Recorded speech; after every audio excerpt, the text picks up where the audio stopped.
नंदुरबार नर्मदा काठावरील गावांच्या सेवेत नवीन बोट अँब्युलन्स। नर्मदा काठावरील गावांना सेवा देण्यासाठी नवीन बोट अँब्युलन्स जिल्हा परिषदेच्या माध्यमातून उपलब्ध करून देण्यात आली आहे।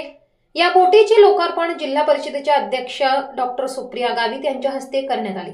या प्रसंगी महाराष्ट्राचे माजी आदिवासी विकास मंत्री डॉक्टर विजयकुमार गावित आणि माजी खासदार डॉक्टर हिना गावित उपस्थित होते।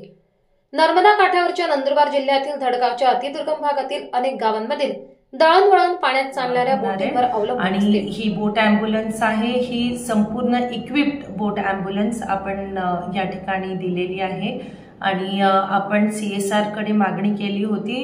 त्या CSR मधून हिनाताईच्या माध्यमातून आपण मागणी केली होती आणि जिल्हा परिषदच्या पाठपुराव्याने आपल्याला ही अँब्युलन्स भेटलेली आहे।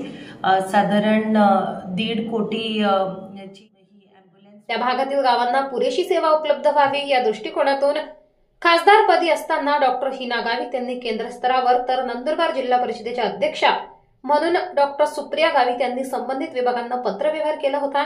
त्या प्रयत्नांमुळे सुमारे 1.5 कोटी रुपयांचा निधी शासनाकडून मंजूर करण्यात आला।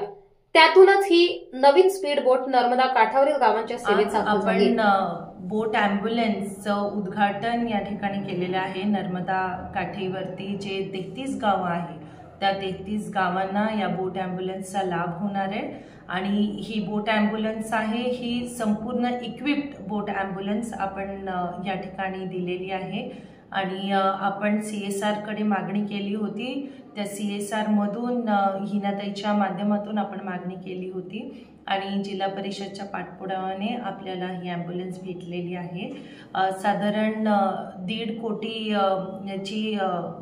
ही अँब्युलन्स फुल इक्विप्ड अँब्युलन्स आपल्याला या ठिकाणी भेटलेली आहे।